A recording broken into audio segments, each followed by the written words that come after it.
Shalom mes frères et sœurs, soyez bénis chez vous au nom puissant de Jésus-Christ.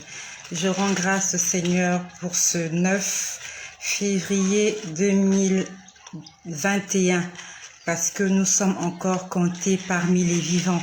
Nous sommes des vainqueurs. La nuit a été longue. Les batailles, elles étaient là.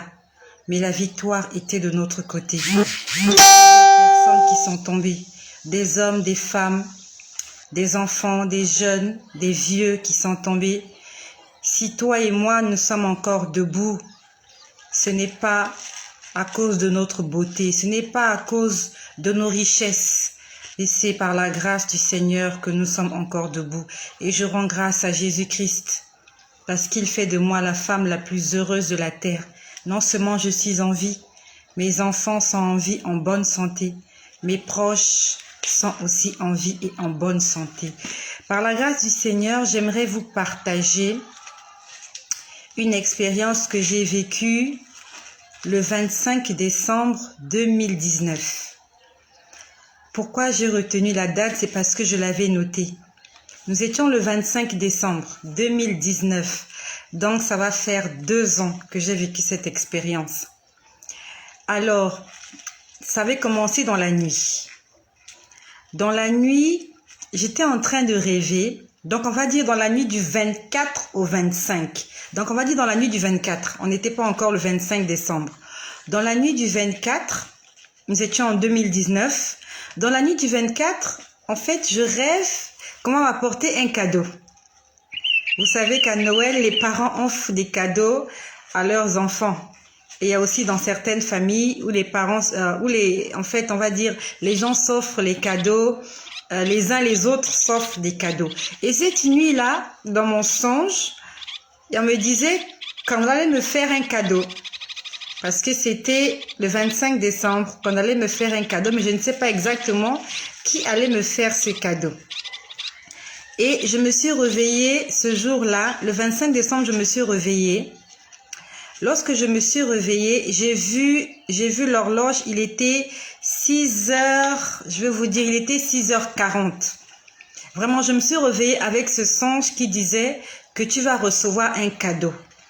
Et quand on me disait un cadeau, moi je croyais que c'était un cadeau bien emballé, avec du papier cadeau et des rubans. Donc je me suis réveillée à 6h40. J'ai fait un tour dans la salle de bain. Et comme c'était un jour férié, je me suis dit, je ne vais pas me presser à aller vaquer à mes occupations. Je me suis dit que je vais encore rester un peu au lit. Donc, je me suis rallongée. Et quand je me suis rallongée, ça s'est passé en un laps de temps. Quand je dis en un laps de temps, ça n'a pas mis du temps pour que je sois en train de vivre une expérience. Et comme je le répète, je n'étais pas endormie. J'étais juste allongée. J'étais juste là allongée sur le lit et intérieurement, j'étais en train de prier. J'étais en train de prier toutes sortes de prières, des actions de grâce, tout ce que vous connaissez. Et alors, c'est comme je vous dis, souvent le Seigneur me montre les choses comme sur l'écran. Et souvent, il me prend en esprit et il m'emmène dans certains endroits, dans certains environnements où je peux voir des choses. Donc, la minute d'avant, j'étais sur mon lit allongée, en train de prier. Puis après, je me retrouve au bord de la mer. J'étais au bord de la mer parce que je pouvais voir les mouvements des vagues de la mer. Il y avait des vagues. Et là où j'étais, il y avait beaucoup de rochers. Il y avait beaucoup de rochers autour de moi, des grands rochers noirs. Et moi, j'étais là, au bord de la mer. Il n'y avait pas la plage, il n'y avait que des rochers, Et j'étais là, seule, dans cet endroit, en train de voir les vagues s'agiter, Je n'étais pas en train de dormir. J'étais allongée. Et pendant que j'étais allongée, mon esprit se retrouve dans cet endroit. Je ne sais pas quel était l'endroit, je ne connais pas cet endroit-là. Donc j'étais au bord de la mer. Je voyais autour de moi des rochers. J'étais comme coincée parce que autour de moi il y avait des rochers et en face de moi il y avait la mer. et je voyais les vagues de la mer venir m'éclabousser. Puis je vois 2 navires. Quand je parle de navires, les navires, ce sont des gros bateaux. Je vois 2 navires s'approcher de moi. Et ces navires étaient de couleur noire, tout noir. Tout noir. Des navires noirs. Il y a un qui était un peu plus proche de moi et l'autre était un peu éloigné. J'ai vu le navire. Et quand j'ai vu le navire, j'ai vu à l'intérieur du navire, il y avait des pirates. Comme dans les dessins animés, comme dans les films, il y avait des pirates. Et quand je vois les pirates, intérieurement, je me dis, les pirates, c'est ceux-là qui viennent pour voler. Ils viennent pour piller les richesses. Ce sont des voleurs, les pirates. C'est ça leur travail, leur métier. C'est un métier, ce sont des voleurs. Les pirates sont des voleurs. Et quand intérieurement, je me rends compte que les pirates, là, ils vont venir voler quelque chose que j'ai en moi, j'ai commencé à prier intérieurement. J'ai commencé à dire, je détruis ces navires de pirates au nom de Jésus. Je détruis. Je commençais à prier. J'étais en train de détruire ces navires pour qu'ils ne s'approchent pas de moi parce qu'il y a un qui était très proche de moi. Et j'étais bloqué au bord de cette mer-là. J'étais bloqué, je ne savais pas où aller. Je priais. Puis après, j'ai changé d'endroit. Ça s'est passé comme ça, en une fraction de seconde. L'endroit et l'environnement avaient changé. Je me retrouve, on va dire, dans une grande salle. Cette salle était illuminée. Elle était toute blanche. J'avais l'impression que les murs étaient faits par des nuages. C'était vraiment un environnement très blanc. Et quand je vous rappelle que je n'étais pas en train de dormir, mon corps était allongé. Et pendant que mon corps était allongé, je me retrouve dans ces endroits-là en esprit. Donc je suis dans cet endroit, l'environnement était tout blanc. Il y avait 4 personnes. Il y avait 4 personnes dans cet endroit. Ces personnes-là étaient habillées en robe blanche. Elles étaient grandes de taille. Elles se ressemblaient toutes. 4 personnes. Et ces personnes-là me disent, il y a ton père qui va venir. C'est ce qu'ils m'ont dit. Bon, je ne sais pas exactement qui a parlé, mais il s'adressait à moi. Ils m'ont dit, ton père viendra te voir, mais il faut qu'il te trouve en train de travailler. Lorsqu'ils m'ont dit ça, j'étais très contente. Bonjour ma sœur Rosette. Bonjour ma sœur Rosette. J'ai vu ton message. Je suis en train de prier pour toi, afin que le Seigneur puisse me donner des directives pour toi. Je ne t'ai pas oublié. Je ne peux pas venir te raconter des bêtises. Tant que le Seigneur ne m'a pas répondu, je ne peux pas te répondre. J'attends que le Seigneur me donne la réponse pour le problème que tu m'as posé. Donc je disais, il y avait 4 personnes dans cet endroit. Ces personnes étaient grandes de taille, vraiment plus grandes de taille que moi. Elles étaient habillées de robes blanches. Et elle me dit, enfin l'une des personnes me dit, il y a ton père qui va venir. Il faut qu'il te trouve en train de travailler. C'est ce qu'ils m'ont dit. Ils m'ont dit, ton père viendra te voir, mais il faut qu'il te trouve en train de travailler. Lorsqu'ils m'ont dit ça, j'étais contente. Parce que je suis orpheline de père. J'ai perdu mon père biologique très jeune et cela a affecté ma vie. Bonjour ma sœur Esther. J'ai aussi lu ton message. J'attends que le Seigneur puisse me répondre. Je reviendrai vers vous lorsque le Seigneur m'aura donné des directives pour les doléances que vous lui avez faites. Donc, je disais que j'ai perdu mon père très jeune et cela m'a beaucoup affecté. Et dans le temps, lorsque je le rêvais, j'étais dans la joie. Et là, je parle d'un mort. Et là, je parle des choses que j'ai vécues avant ma conversion. Mais depuis que j'ai été convertie, c'est Jésus-Christ, mon Père. Mon père biologique n'a été là que pour être le canal par lequel je devais venir sur la terre. Mais notre Père, notre vrai Père, c'est Dieu, notre Créateur. Alors, quand ces 4 personnes m'ont dit, il y a ton père qui viendra te voir, je savais qu'il s'agissait de mon père. En fait, je ne sais pas comment expliquer ça, mais en tant qu'orpheline de père, j'étais contente. Je me suis dit, mon père viendra me voir. J'étais contente. J'étais très contente. Ils m'ont dit, mais il faut qu'il vienne te trouver en train de travailler. Et ces 4 personnes qui m'ont parlé, qui me parlaient comme ça, dès qu'ils m'ont parlé, il y avait des tables là où on était. Il y avait 4 tables. Chacun d'eux est allé s'asseoir sur une table. Ils étaient en train de faire quelque chose, de travailler. Je ne sais pas qu'est-ce qu'ils faisaient, mais chacun d'eux était en train de travailler. Et ils m'ont dit, il faut que tu travailles, il faut que ton père vienne te trouver en train de travailler. Donc, lorsqu'il me demande de travailler, je ne sais pas comment ça s'est passé, mais je me suis aussi retrouvée assise sur un bureau. On va dire ça comme ça, un bureau. Donc, je veux dire qu'il y avait une chaise et il y avait un bureau, une table. Et le travail qu'on m'avait donné, il y avait une corbeille de papier qui était juste là, par terre. Et dans cette corbeille de papier, il y avait des papiers froissés. Bonjour ma sœur Bobette. Sois aussi bénie au nom puissant de Jésus-Christ. Je suis heureuse de ce que vous soyez connectés à cette chaîne. Non seulement connectés à cette chaîne, mais connectés au Seigneur Jésus-Christ. Parce que cette chaîne n'est pas la mienne. Cette chaîne est la chaîne du Seigneur Jésus-Christ pour le salut des âmes, pour les révélations des choses cachées. Que le Seigneur vous bénisse, ma sœur Esther, ma sœur Rosette, ma sœur Bobette et ma sœur Fallon. Que le Seigneur vous bénisse. Donc, dans cette corbeille de papier, il y avait des papiers froissés. Je prends l'exemple. Là, c'est un papier. Les papiers étaient froissés. D'autres étaient même déchirés. Et mon travail dans cet endroit était de prendre les papiers, de les déplier et de les mettre. Il y avait des tableaux. Il y avait des tableaux posés sur le bureau où je travaillais. Donc, je devais les prendre, les défroisser, on va dire les arranger et les mettre sur des tableaux. C'était des tableaux d'honneur. Quand je dis des tableaux d'honneur, ça ressemblait à des... Quand je dis tableaux d'honneur, c'est tableaux d'honneur. Vous voyez, quand vous avez réussi à un examen ou quand on voit à la télé la remise des awards et des diplômes, vous voyez un peu les genres de cadres. Je sais que c'était des tableaux d'honneur. Donc, mon travail dans cet endroit, et je suis sûre que les 4 personnes étaient des anges, parce qu'ils étaient grands de taille.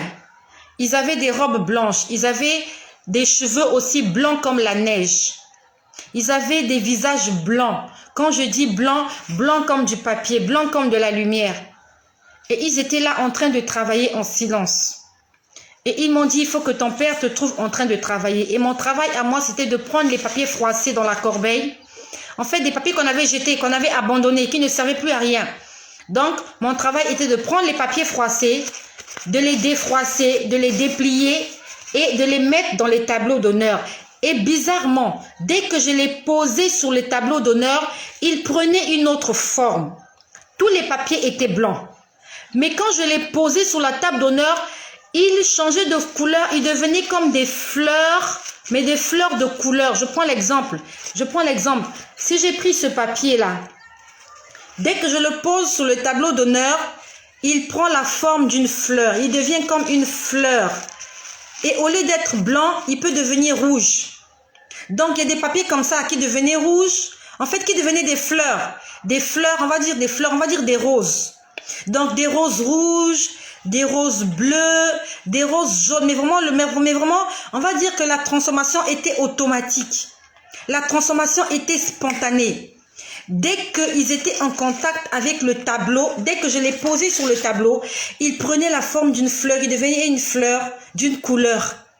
Et c'était mon travail à cet endroit. Donc je prenais les papiers, je les dépliais, je les posais sur les tableaux d'honneur. Et les papiers devenaient des fleurs. Donc sur les tableaux, il y avait des fleurs rouges, il y avait des fleurs bleues, des roses violettes, ainsi de suite. Puis après, dans la salle où on était, c'était vraiment une très grande salle. Vraiment, tout était blanc. Et il y avait une fenêtre. On va dire que la fenêtre était en face de moi, une grande fenêtre. Et par la fenêtre, j'ai vu quelqu'un passer. J'ai vraiment vu quelqu'un passer par la fenêtre. Et quand la personne est passée, il y a l'un des anges qui a dit, « Ton père arrive ». Ils m'ont dit, ton père arrive. Quand ils m'ont dit, ton père arrive, j'étais motivée à travailler parce que les anges m'avaient dit, il faut qu'ils viennent te trouver en train de travailler. Donc, je prenais les papiers, je les dépliais, je les mettais sur les tableaux. Ils changeaient de forme, ils devenaient des roses, ainsi de suite. Et la personne qui est passée par la fenêtre est entrée à la porte.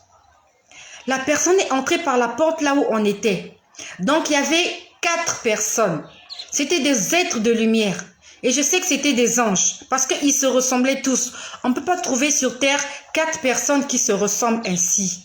Et ils étaient grands de taille, habillés d'une robe blanche. La robe couvrait les pieds. Lorsque la personne qui avait traversé la fenêtre, non pas traversé, on va dire que je l'ai vue passer par la fenêtre. Et quand elle est passée par la fenêtre, les anges m'ont dit, ton père est là, il arrive. Et j'étais excitée, j'étais toute excitée. Et la personne est entrée par la porte. Il y avait une porte de mon côté droit. La personne est entrée. Quand la personne est entrée, les 4 anges se sont levés. Ils se sont levés. Et quand je vous parle de ces choses, ce sont des choses spirituelles. Je me suis retrouvée dans cet endroit en esprit. C'était pas ma maison. Je ne sais pas là où j'étais, mais j'étais dans cet environnement blanc, tout blanc, blanc comme de la neige. Donc, quand mon père en question est entré, j'étais contente. Mon père est entré par la porte et les 4 anges se sont levés en signe de respect. Ils se sont levés, ils se sont écartés pour laisser passer mon père. Et mon père, c'est le roi des rois. Mon père, c'est celui-là qui a donné sa vie à la croix pour moi. Mon père, c'est celui-là qui a dit tout est accompli. Mon père, c'est l'ancien des âges, le Seigneur des seigneurs, le Dieu tout-puissant. Et quand il a fait l'entrée dans cette salle, les 4 anges se sont levés. Ils se sont mis 2 à gauche comme ça, sur ma gauche, 2 sur ma droite. Et mon père est venu vers moi. Cet être est venu vers moi. Il était grand de taille. Il était habillé d'une robe blanche. Et autour de la taille, il avait, c'était pas une ceinture, c'était une corde. C'était une corde dorée, une corde en or. Pas la ceinture. Pas comme les ceintures que nous portons avec nos jupes, non. C'était une corde, c'était attaché aussi comme une corde. Il y avait un nœud comme ça. Il avait ça autour de la taille.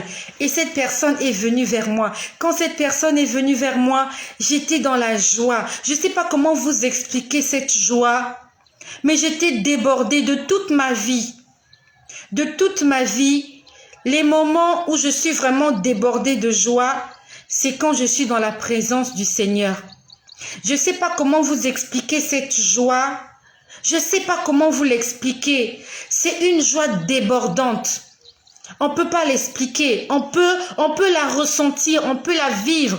Mais c'est difficile de vous expliquer ça. C'est comme si je veux vous dire, je ne peux pas vous expliquer la couleur, le goût du poulet. Vous voyez, il y a des choses en fait, il faut juste goûter. Il y a des choses qu'il faut juste vivre pour savoir ce que ça fait. Je sais pas comment vous expliquer le goût du poulet. Comment expliquer à quelqu'un qui n'a jamais mangé du poulet ce que je ressens quand je mange le poulet? C'est pas possible. Mais quand on a déjà mangé le poulet, on sait, on connaît le goût du poulet. Donc, ce sont des choses que je ne saurais vous expliquer. La joie que j'avais, je ne sais pas comment l'expliquer. Mais j'étais juste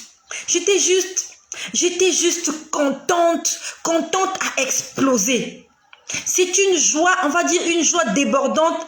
Elle est tellement débordante que, en fait, tu ne veux plus rien du tout. Tu n'as plus besoin de rien. Donc, cette joie te comble. Tu ne cherches plus rien. En fait, tu as l'impression que tu as tout reçu. Tout t'appartient. Et cette personne est venue vers moi. Et c'était lui, mon père. Il m'a pris par la main. Par mes 2 mains. J'étais heureuse. J'étais comme un enfant dans un magasin de jouets. J'étais contente. Je le regardais, j'étais contente. Il m'a pris, il m'a amené vers la droite. Nous avons pris un couloir. Et cet endroit était parfait. C'était lumineux. C'était parfait. C'était beau. On a pris un couloir. On était en train de marcher. En fait, quand je dis marcher, on plane. Parce que quand c'est comme ça, je ne fournis aucun effort pour marcher. Je plane juste. On était en train de planer. On a pris non pas ma droite, on a pris ma gauche. Parce qu'il était entré sur ma droite. Il était venu par ma droite. On a pris la gauche. On a longé un couloir avec mon père. C'était mon Père céleste. On a longé le couloir et sur le couloir, on s'est arrêté. On s'est arrêté dans ce couloir. Le couloir était illuminé. J'avais l'impression qu'il y avait le soleil dans ce couloir-là. Là, on n'était plus dans un environnement blanc comme la neige, mais on était dans un environnement orangé. Quand je dis orangé, c'est comme le soleil. C'est comme si on était dans le soleil. Vraiment, c'était la couleur du soleil, jaune-orangé. Donc, on s'arrête dans le couloir et dans ce couloir, il y avait plusieurs portes. Il y avait plusieurs portes. On a dépassé certaines portes, mais on s'est arrêté sur une porte. Et cette porte était sur notre droite. Lorsqu'on s'arrête devant cette porte, je peux voir que la porte en question, il y avait quelque part, ça ressemblait à une boîte aux lettres. Pour ceux qui connaissent les boîtes aux lettres, bon, actuellement, les boîtes aux lettres ne sont plus à la mode, surtout en Afrique. C'est beaucoup plus en Europe pour ceux qui reçoivent le courrier et les factures.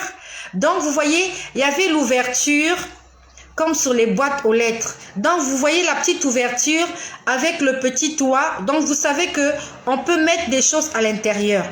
C'était vraiment comme une boîte aux lettres. Donc, il me montre la porte en question. La porte en question aussi était éclairée. Et il me montre la boîte aux lettres. Et quand il me montre la boîte aux lettres, en fait, il me demande de regarder. L'ouverture de la boîte aux lettres était très grande. Enfin, on va dire qu'elle était grande. Elle n'était pas vraiment toute petite, mais elle était quand même grande. Donc, je jette un coup d'œil à l'intérieur de l'ouverture de la boîte aux lettres. Je pouvais voir des gens. Il y avait des gens à l'intérieur.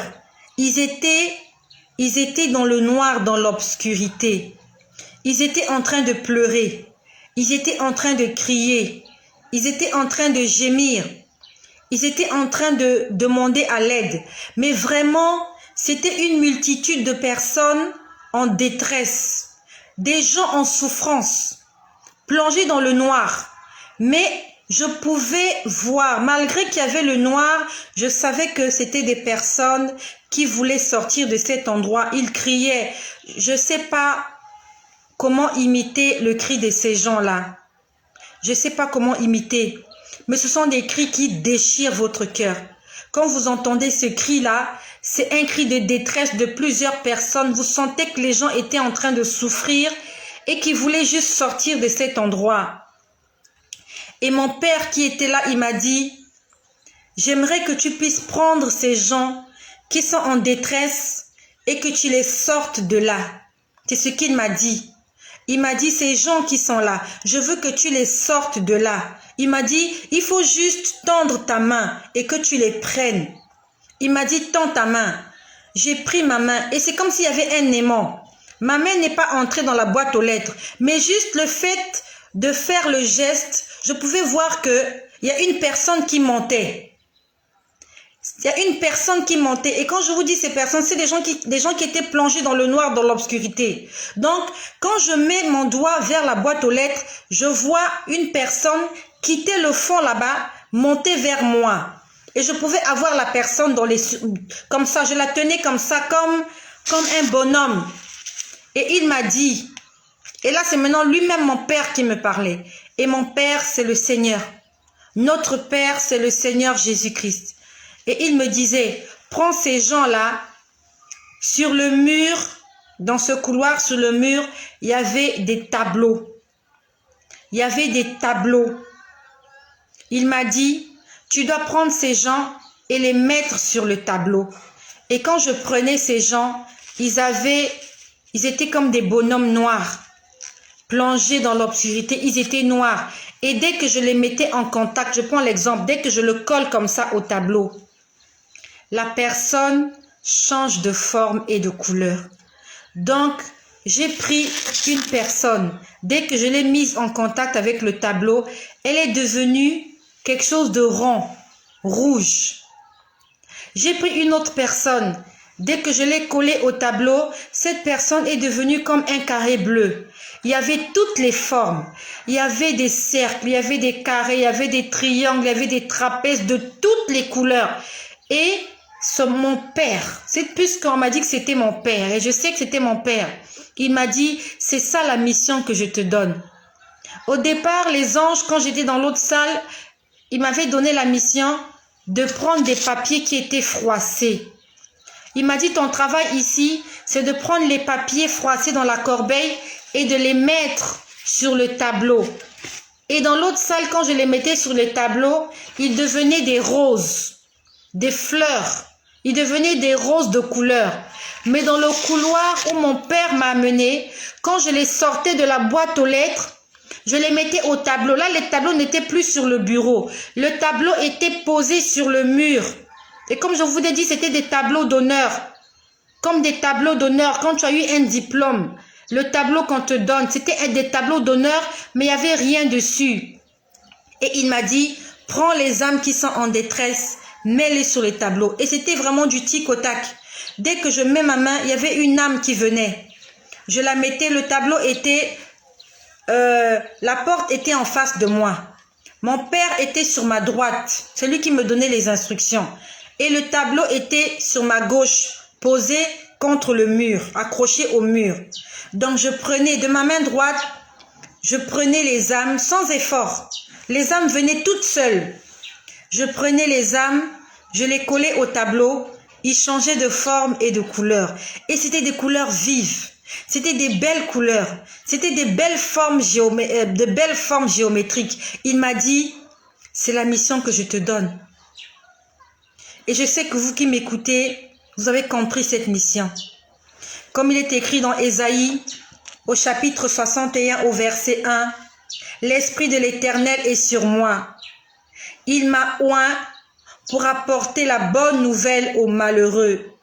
Il m'a envoyé pour guérir ceux qui ont le cœur brisé, pour proclamer aux captifs la liberté et aux prisonniers la délivrance, pour publier une année de grâce. » Le Seigneur nous a oints pour apporter la bonne nouvelle, pour guérir les malades, pour libérer les prisonniers et les captifs. C'est ça la mission que le Seigneur nous a donnée. Nous étions le 25 décembre 2019. Je n'avais pas encore commencé à parler sur Internet, mais le Seigneur était déjà en train de me montrer la mission à laquelle il m'avait appelé. Et cette nuit, quand j'étais en train de monter au lit, j'ai entendu « Tu es mon élu ». Il m'a dit « Tu es mon élu, tu es mon élu, je t'ai élu ». La Bible nous dit qu'il y a beaucoup d'appelés, mais il y a peu d'élus. J'aimerais te poser la question, est-ce que tu es juste un appelé? Ou alors tu es un élu? Ou alors tu es une élue? Un élu, c'est quelqu'un qui a remporté la couronne. C'est quelqu'un qui a gagné la victoire. C'est comme aux élections des Miss. Il y a plusieurs filles qui ont été sélectionnées, mais il y a une Miss avec ses 2 dauphines. C'est comme dans l'histoire d'Esther. Il y avait plusieurs filles qui avaient été sélectionnées, des filles vierges, afin d'être présentées au roi. Mais une seule a été sélectionnée. C'était Esther, qui est devenue la reine. Est-ce que tu es l'élu du Seigneur? Est-ce que toi, mon frère, tu es un élu? Est-ce que toi, ma sœur, tu es une élue? Est-ce que tu as une couronne?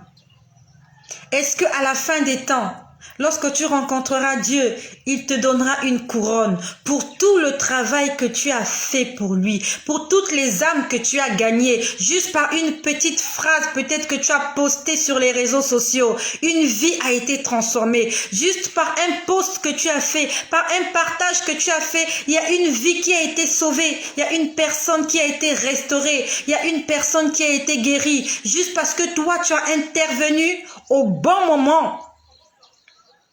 Ne partageons pas n'importe quoi sur Internet. Ne partageons pas des choses qui détruisent les âmes. Ne partageons pas des choses qui distraient les autres. Partageons des choses pour la gloire du Seigneur. Des choses pour sauver.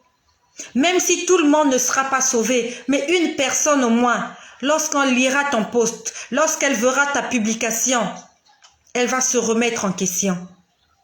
Elle va se poser des questions sur sa personne, sur son éternité, sur son Dieu, sur son Créateur, sur son salut. Faisons des choses pour la gloire du Seigneur. Il m'a dit, c'est ça la mission que je te donne. Puis après, il m'a encore pris par la main et nous sommes partis de cet endroit. On s'est retrouvés là tout seuls, tous deux. Il me tenait par la main. Il avait les deux mains. Je mesure 1,68 m. Et je pouvais l'atteindre au niveau des cuisses. Au niveau des cuisses. Donc de là où j'étais au niveau de ses cuisses. On va dire que son bassin était un peu élevé au-dessus de moi comme ça. Parce que je pouvais voir sa ceinture. Sa ceinture était juste là. Il avait tendu ses deux mains vers moi comme ça en bas. Et moi je le tenais par les deux mains. Je le tenais par les deux mains. Il me regardait. Je le regardais. Il était souriant. Il était rempli d'amour. Il était... Je ne sais pas comment vous expliquer ça. Il faut juste demander au Seigneur. Dis-lui, Seigneur, j'ai envie de vivre ces choses-là. Seigneur, viens me visiter. Je veux sentir ton amour. Je veux sentir ta présence. Demande-lui et il viendra. Il viendra te faire sentir son amour. C'est incroyable. L'amour peut se sentir. L'amour peut se sentir sur terre. C'est quand quelqu'un te regarde que tu sens qu'il t'aime. Et encore, ces gens sur terre qui nous regardent comme ça, il y a de l'hypocrisie dans leur cœur. Ton mari qui te regarde comme ça, il peut te regarder avec un regard d'amour, mais il va aussi te poignarder. Tous ces hommes-là qui nous ont proclamé leur amour sur terre, ils ont aussi brisé nos cœurs. Mais quand Dieu te regarde, quand il te transfère son amour, tu n'as pas besoin qu'il te parle. Tu n'as pas besoin... En fait, tu n'as besoin de rien. Ça te suffit. Et on est resté là. Je le tenais par la main. Je le regardais. J'étais remplie d'amour. Il me regardait. Il me souriait. On ne parlait pas. Personne ne parlait.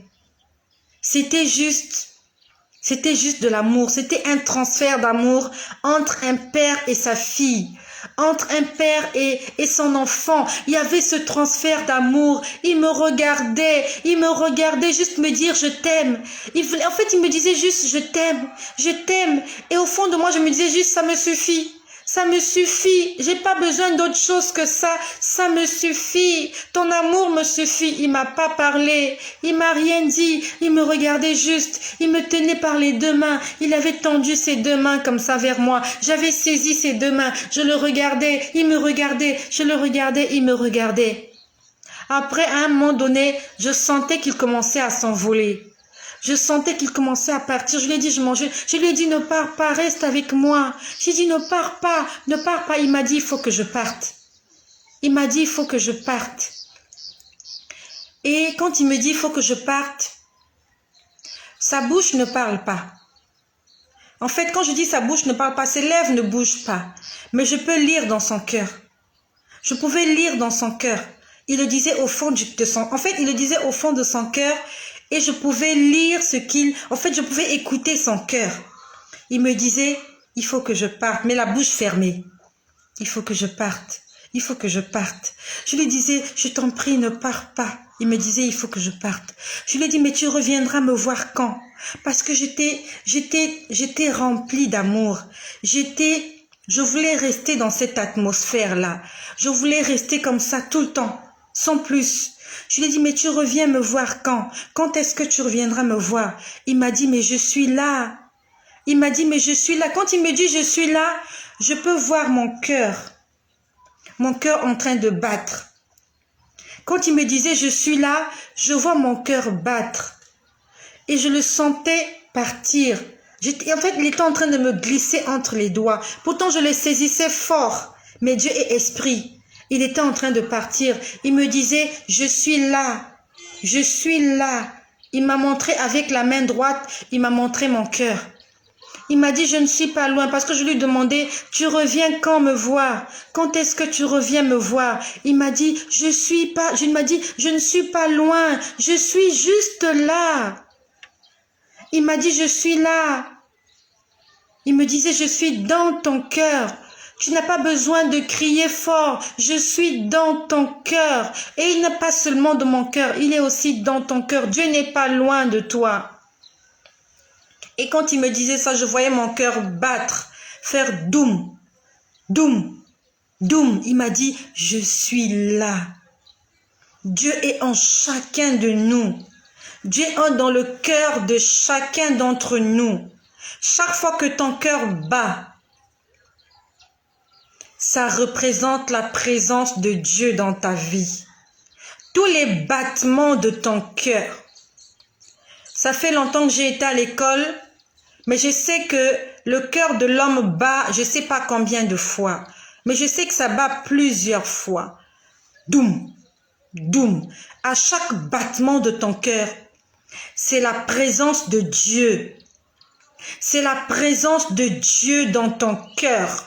Chaque fois que ton cœur bat, Dieu te prouve qu'il est là, qu'il n'est pas loin. Il est juste là. Il est juste là à côté de toi. Et la présence de Dieu dans ton cœur fait que le sang circule dans tes veines. Le sang circule et tu ne meurs pas. Le cœur est oxygéné. Le cerveau est oxygéné. Tes organes internes fonctionnent parce que la présence de Dieu est en toi, et ton cœur bat, et ton cœur bat. Le fait que ton cœur bat, c'est la présence de Dieu en toi. Dieu n'est pas loin. Dans le livre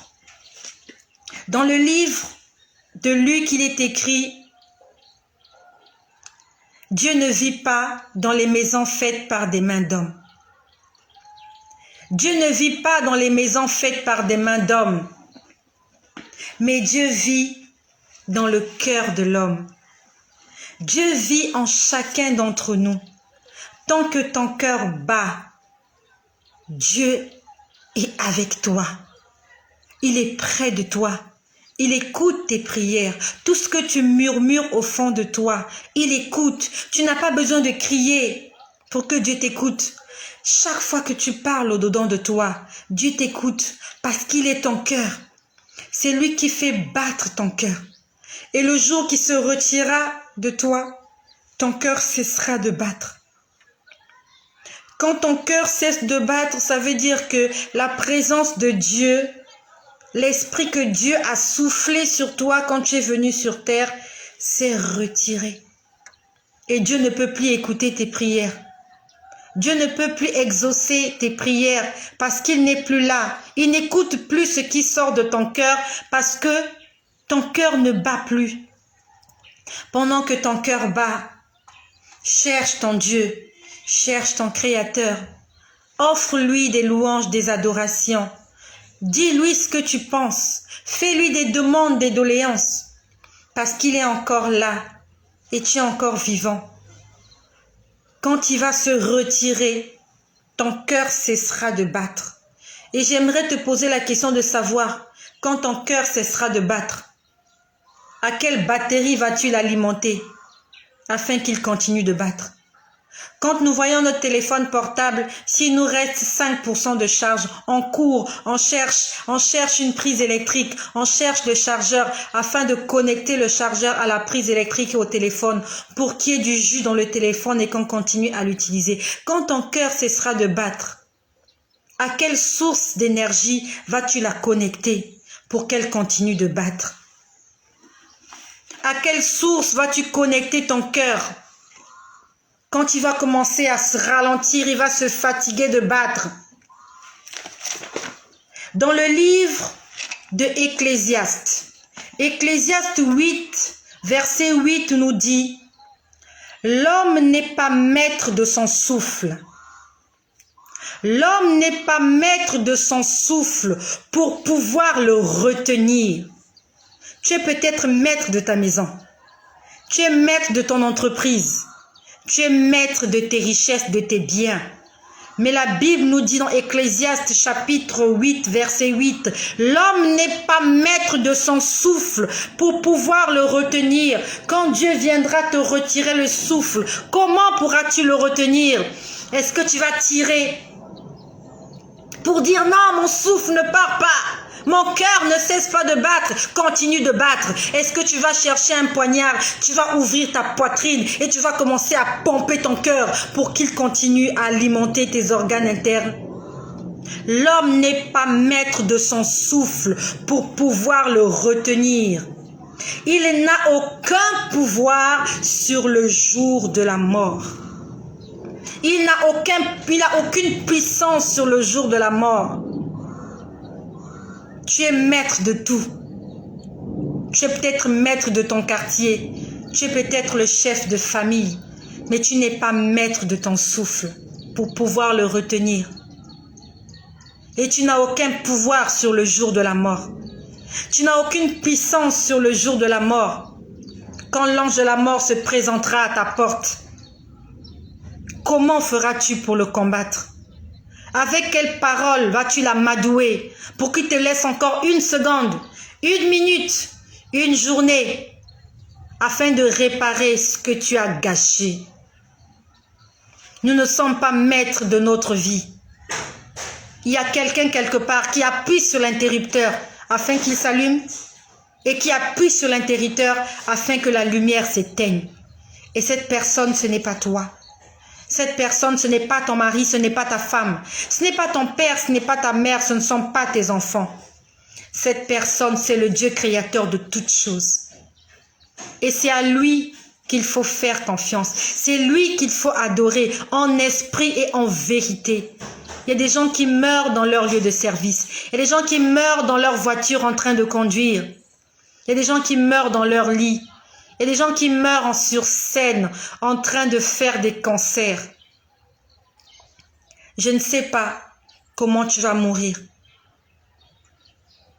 Mais il faut que tu puisses faire la paix avec ton Dieu avant que tu ne quittes cette terre. Plusieurs personnes sont encore en vie aujourd'hui. Demain, ils ne seront plus là. Ils sont en train de faire la fête là dehors. Ils sont en train de faire des programmes pour le 25 décembre 2021. Ils sont en train de préparer leur mariage. Ils sont en train de préparer un anniversaire. Ils sont en train de préparer leur emploi. D'autres ont trouvé le boulot. Demain, ils vont commencer le travail le premier jour. Mais peut-être qu'ils ne se présenteront pas au poste de service parce que la mort aura frappé. Dimanche encore, j'ai quitté l'église, je rentrais à la maison. Il y avait une veillée mortuaire dans le quartier, je ne savais pas. Et j'ai emprunté cette voie, je me suis rendu compte qu'il y avait des chapiteaux qu'on avait mis pour la veillée mortuaire. Et c'est ma fille qui me dit que c'était une dame qui était décédée. Moi, je n'étais même pas au courant. Ma fille me dit, c'est une dame qui est décédée et elle est morte suite à un accouchement. Elle m'a dit, l'enfant est en vie. Mais la maman est morte. Cette maman-là avait préparé sa layette. Elle avait préparé la venue de l'enfant. Mais est-ce qu'elle avait préparé la rencontre avec son Dieu? Elle partait ce jour-là, elle avait les douleurs d'accouchement. Elle se disait qu'elle allait revenir à la maison avec l'enfant. Mais elle ne reviendra jamais.